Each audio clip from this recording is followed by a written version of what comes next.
So to introduce myself, like Felicia said, my name is Sue Yasav, and I am the VP of Thought Leadership at Synchrony Financial. And what that means is I take consumer insights and say, well, what does this mean? What do we do with these consumer insights? So I take surveys and I identify the most salient part of the surveys and really think about strategy. And what does this mean? Consumers are saying this, what are the implications? And I've been the VP of Thought Leadership for the last about 5 years. When Synchrony IPO'd from GE Capital, we were left with a brand new brand, and what do we stand for? And how do we get people to notice us? So I did content strategy and thought leadership to really establish ourselves within the consumer finance world. And we're headquartered here in Stamford, Connecticut. All right, so to get into this consumer survey, we have been doing consumer surveys on the current situation. The first one was back in March 8th, so before the widespread lockdowns. And the last one we did was June 8th. I know that it seems like a while ago, but we'll discuss a little bit about what's happened since then. It's hard to believe that every week is something different. So even a survey that is done 2 or 3 weeks ago is now dated. And that's why we keep doing these every 2 or 3 weeks, because the situation is changing so quickly and so fluid. So, okay, so the key trends that we see. And this is a survey, again, sponsored by Synchrony, and I've gotten approval to share this externally. However, I can't send you this pitch, and please don't quote any of these to the media or anyone else. So that's my little disclaimer for the day. All right, so overall, the key trends.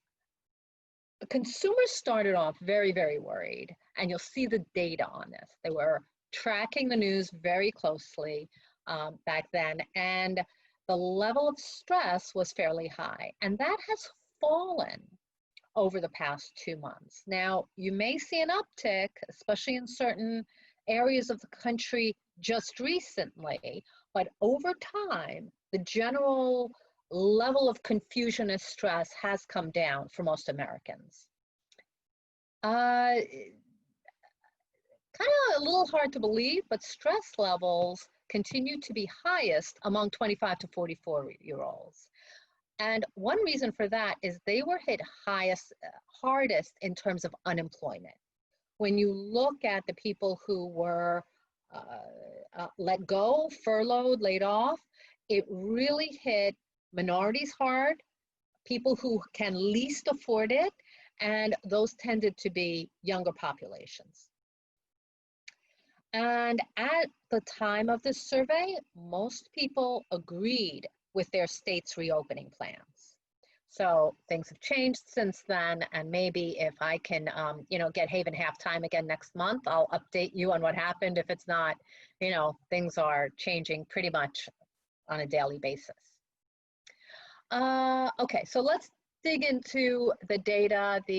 On the right side, it's about clothing, spending. What are they going to spend money on? How are they spending the money? Are their experiences positive or negative? And outcomes of how they're feeling. All right, so this goes into overall top line consumer sentiment. If you look on the left side of the chart, the green lines are how closely are you monitoring the news about coronavirus. So you could see in the beginning, especially on March 17th, the week that almost everything's shut down, 42% said they're following the news extremely closely. And now that has come down. So at the end of May, pretty much this is similar to June numbers. Only 33% said they're following extremely closely. But you know what? People are still following the news, either somewhat or very closely. So about 50% of the population, the vast majority of the population is really tuned into the news. They want to know what's going on. So on the right side of this chart, now that you're following the news, how worried are you? And you could see at the beginning of March, somewhat worried, not too worried. And I could say this for myself, that I had friends who were extremely worried. I had other friends who were saying nothing to worry about, this is not going to happen, this is going to blow away, it's just like the flu. But most of us kind of traveled in the middle. And I could say most Americans felt like that.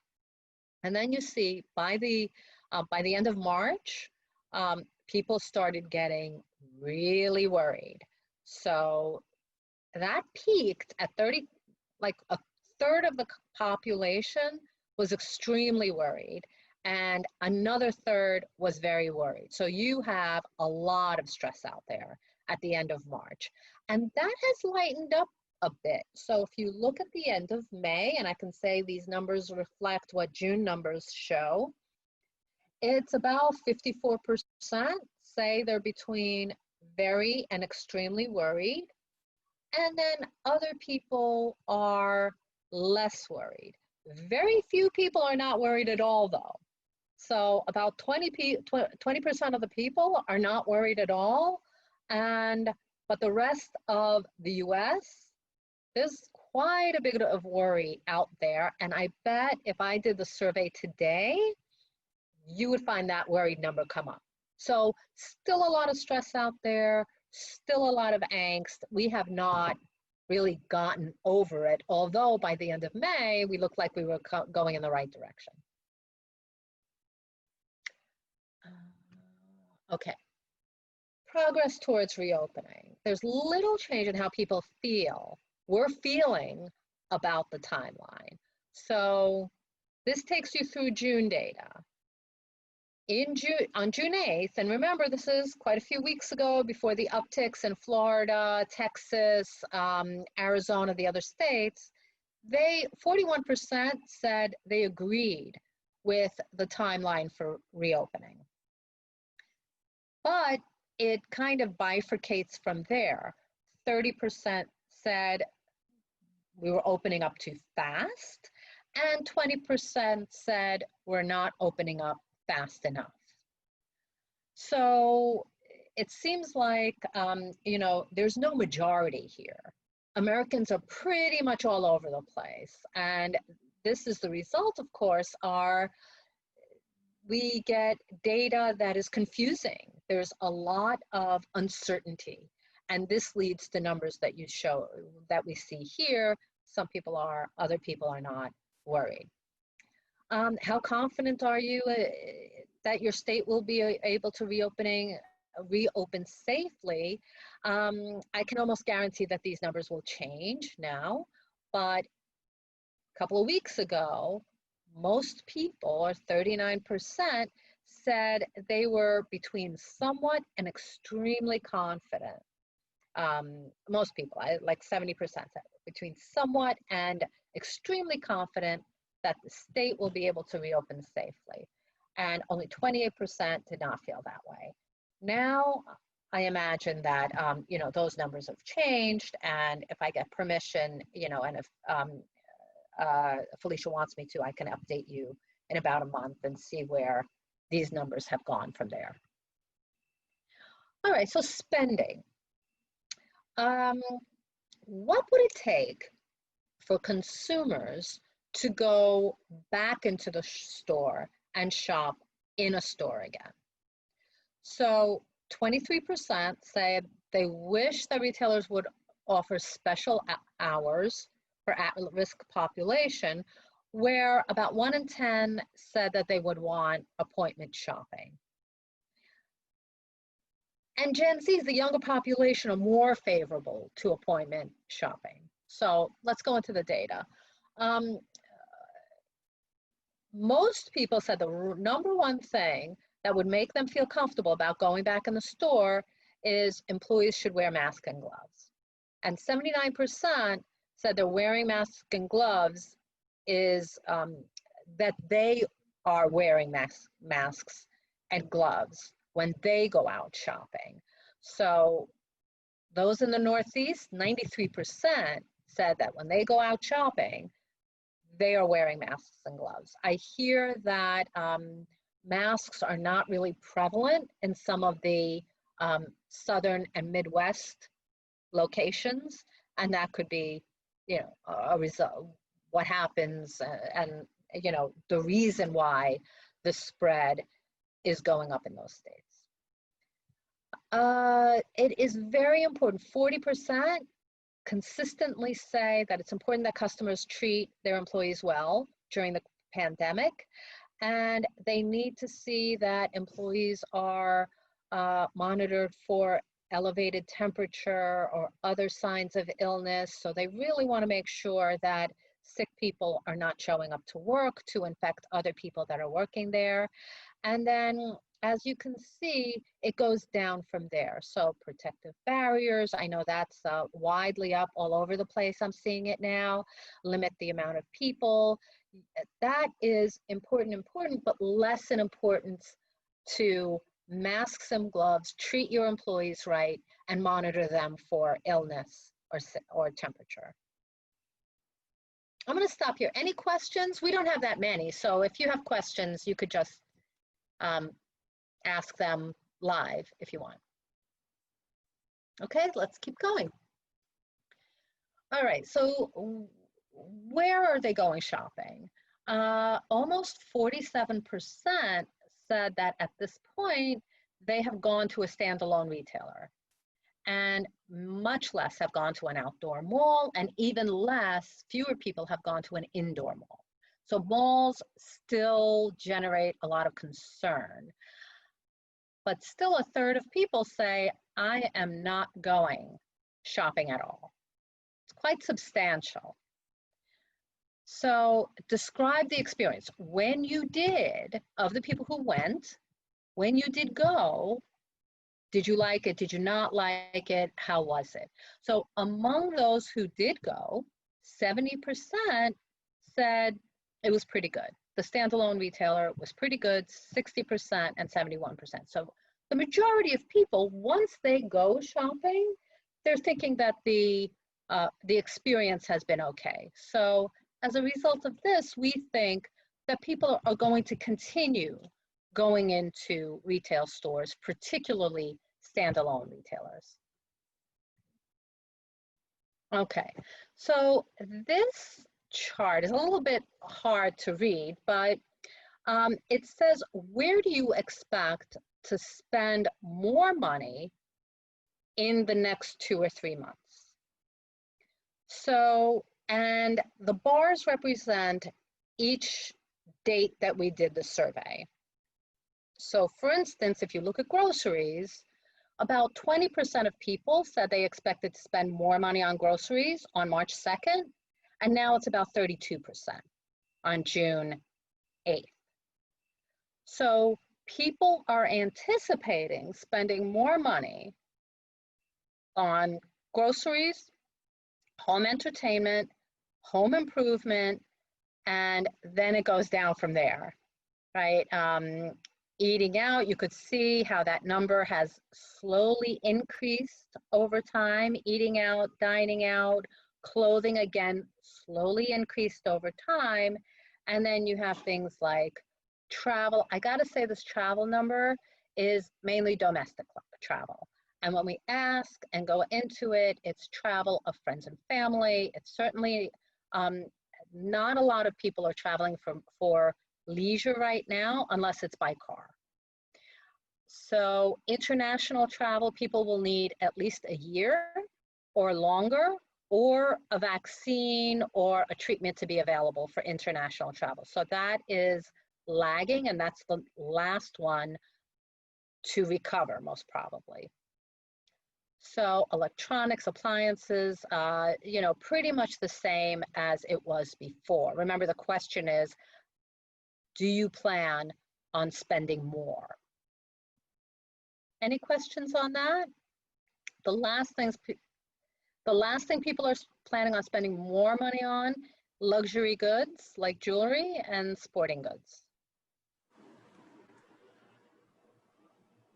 Yeah, Peter? Yeah, hi, Sue.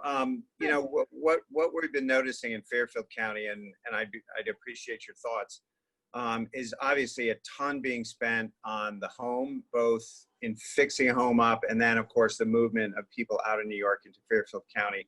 I assume your survey was over the whole country because you're a national firm. Yes. but can you comment on sort of the allocation of spending to home purchases and home improvement here versus your survey, or can you shed some light on that? I usually, unless there's an outlier, we don't go into regional disparities because we are a national firm. Right. I can dig into it, and if you want to type your email into the chat, I can get back to you. The home entertainment is really a function of more affluent areas. If you're struggling to pay your bills, you're not so much for home entertainment. So I would assume the Northeast, parts of California, the more affluent areas are probably more into that. People who actually have, homes to put the home entertainment, because I don't know if I bring it out in this survey, but people are struggling out there. And even before this, there was a huge bifurcation in haves and have-nots in the US. And about 60% of people said they had a maximum of 4 months of salary before they're wiped out. So, and of course, coronavirus impacted those people the most. So the people who were laid off were largely people who work in retail stores, people who work in restaurants or service industries that didn't make that much money to begin with. White collar was not impacted as much as the struggling people.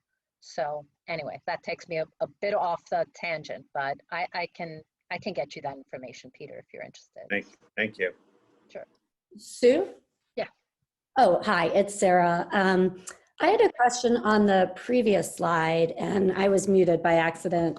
When you're talking about the shopping experience and the enjoyment of the shopping experience, actually, this is more about the masks. So we talked about, in the Northeast, 92% wear masks versus 79% of the general population. We're required to wear masks in the Northeast inside stores. I was down in South Carolina in Hilton Head for 3 weeks where it's optional. Did your survey touch upon this at all? Like whether or not, if you're wearing a mask or you're not wearing a mask, how that would impact your enjoyment of the shopping experience? In what sense, Sarah? So for instance, are you interested in saying, do you want to wear a mask? Well, or do you have to wear a mask? Something like that is what you're interested in? Just for me personally, when I was down in South Carolina, for me, it was nice to be shopping without a mask on in a grocery store. Other people were masked. Again, masking was voluntary inside a store. In the Northeast, it's not. And for me, I just don't want to spend as much time inside a store because I'm mandated to wear a mask. So I guess maybe it would be a question if you didn't have to wear a mask and it would be regional, would you be more inclined to order shopping? Right. From looking at this data, I have to say there is a real bifurcation in how you would answer that. So some people say, about 30% of the people say, if people are not wearing masks, I'm going nowhere near that retail store. I don't think it's safe. Other people say, if people are not wearing masks, it makes me enjoy the retail experience even more. So I tend to go. And 30% of the people say, maybe not now, but maybe in a week. Or if things tick up, I'm not going. But if data doesn't tick up, it depends on how my state's doing or something. So there are your conservatives. There are, in terms of, I want to be really conservative with my health. I want to be very, very careful. There are people who are more comfortable with not wearing masks. And then there are those that are really kind of in between. So based on the data, even when, let's get into another little tangent, vaccines. Now, we've heard a lot about vaccines, and we kind of assumed as an organization that if the vaccines are available, people would take advantage of them and solve the problem. 30% of the US said, I would not get a vaccine. So then you say, okay, you know, what happens there? What if everybody doesn't get a vaccine? So anyway, it's not very predictable all the time what all people are going to do. Right. Okay, thank you. Okay, sure. Okay, so another very busy chart, but this provides a lot of information. So this says, once the coronavirus is brought under control and stay-at-home recommendations are lifted, how soon would you participate in each of these activities? What are you going back to? This is a leading indicator of, let's say your state, we're very lucky in Connecticut, we have rates going down, we have, you know, thank goodness everything is going in the right direction. What are you going to start doing first? Visit friends and family comes in number one, and that keeps going up survey over survey. So this is the survey on June 8th, and really 60% of the people said, I'm going to start visiting friends and family right away. And then the next from there is go to a standalone store. So a lot of people, over 50% of people said, yep, I'm going to be comfortable immediately going to a standalone store. And then it goes to things are happening today, right? Go to a hairdresser, a spa, a nail salon, go out to dinner, get a medical provider, go physically to the medical provider. And then it goes down from there. So go to an office, bring your pets out. So you can see that more and more, if you just kind of like zone back from this chart and look at the green sections on the left side, it looks like even more and more people are feeling comfortable, and the red is going down, meaning fewer people are feeling that it's going to take over a year for them to do these things. So, yeah, what are the like plus 5%? Vivis, family, and friends versus the last survey. Okay. So this is June 8th versus May 25th. So this is how the data is changing. So look on the right side of this chart, people are still not comfortable doing those things. And it really makes sense because it puts you in close proximity with other people. Public transportation, taking an Uber, elective medical, going to a conference or a fair. So all these things they're telling us is going to be a while. And this is where, if you look at the bottom, travel internationally or take a cruise, vast majority of people say it's going to take me over a year to get there, or I'm never going to do it again. So this to me is a really good leading indicator of how the economy is going to start opening up and what's driving some of these retail trends. Right? Visiting friends and family. Then you go to buying a barbecue grill, home electronics, outdoor furniture. All of that retail category is tied to that. Hairdressers, barbershops, restaurants are starting to pick up, but again, each state has different phase 2 and phase 3 opening plans. And there was a big article in the New York Times this morning about how bars and restaurants are infection hotspots because of the enclosed space, and people are talking. You know, there's stuff going out there. So, yeah. I think this is really a great chart. Thank you for sharing this. What stood out to me was like people are now saying that like almost 20% of people will never take an Uber or a Lyft, which I thought was really fascinating. And that, but actually less people are saying never to a sporting event, which to me is, I don't know, counterintuitive, Right. but You know, it's just interesting. Okay, the thing is, let me tell you about a flaw in this chart. You don't know how many people never did that before. Oh, that's a good point. Yep. So we couldn't ask a multi-tiered question like that because it's just when you ask too many tiers, people explode and they don't answer it. So yeah, some of these people were never doing that before, and it's not because of the coronavirus that they are not doing that now. Okay. Any other questions or surprises on this one? Okay. And then expectations. This is a good forward indicator for consumer confidence going forward. What do you expect in the future? I bet if I took the survey today, I'd probably get a different answer, but about 50% of the people expect recovery from the impact to be 6 to 12 months, and another 21% said 2 or 3 months. So you could read this both ways. Only 29% right now said there's not going to be a real recovery in the next 12 months.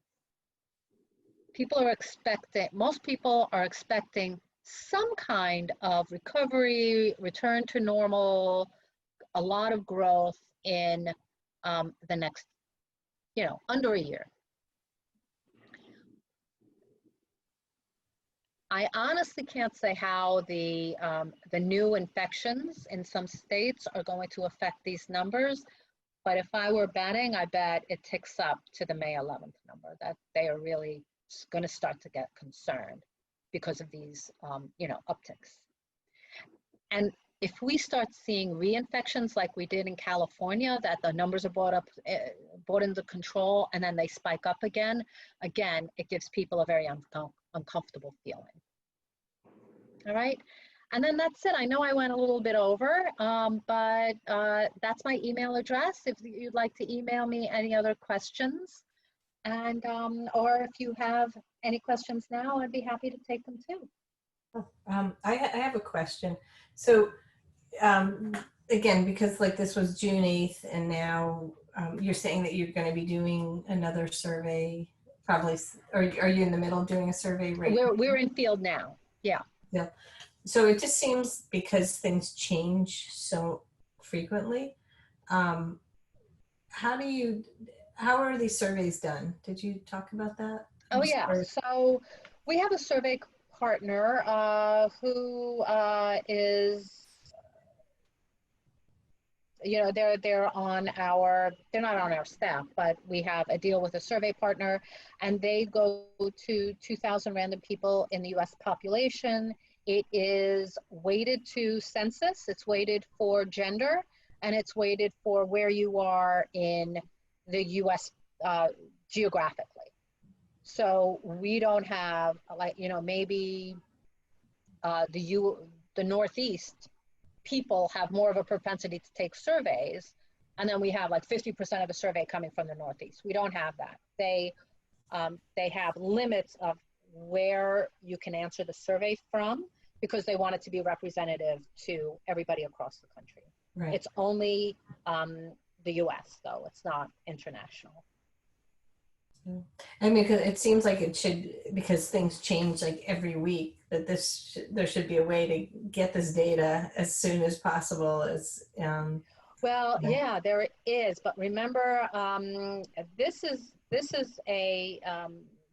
what we put out. My business put out 2 weeks ago, so we have to get the survey. We have to see what the results are, and by the time we get legal approvals to share it externally. Like we internally get this information within a week, but to get it out externally, it takes a little bit longer. Yeah. Our machinery works a little slower on there. It'll definitely be interesting to see what happens, because I feel like a lot of it is going to change this week just with what the news is and things. Yeah, I would think so. And again, you have, I would think so, but then you have this bifurcation that happens where some people are saying, it's still okay. I still don't think I'm going to die from it, so I'm fine with going out there. Right. So you have this societal thing that happens that people get used to the shock and say, you know what, the death rate is coming down, so I think it's okay. I'm sick of going through all this, and I'll take the risk. Mm-hmm. And, you know, whether it's good or bad, that's what you have happening. I see that Peter has a question too. Yeah. Yeah, real quick, Sue. I didn't notice in the spend or returning to in the next little bit. Was there anything on gyms or fitness facilities or anything like that? Did you ask that question at all? I think we did. Not spending. It was the next chart. The next page was returning. Okay. Yep. Yeah, resuming activities. I wondered what the prognosis would be for a gym. Are people Go to willing the to go gym. back? Yep. You see, it's like 10th down. I'm pointing to it. You can't see me Oh, pointing. yeah, I do See, see go to it. the gym. Sorry, I missed it. Sorry. Yeah. Okay. That's fine. Thank you. Yep. Sure. Well, thank you, Sue. This was really, you know, it's super interesting, and I don't know if it's depressing or not depressing. I mean, it looks hopeful, but again, I know we keep having these back and forth. But we're around to can keep chatting if anybody wants to talk more to Sue. And again, she'll be in this space offering the marketing class. And when is that date? I forget. Oh, the marketing class? Yeah. We said noon starting mid-July. Okay. Noon Wednesday starting mid-July. Okay, great. And we look forward to seeing everybody again on Thursday if you want to join, or on any of the HAYVN half times. But it was really fun seeing everybody. I'm going to stick on. I'm just going to stop recording, and you're welcome to drop off or keep asking questions. So thank you all. Thank you, everybody. Thank you, Sue. Sure. Thank you.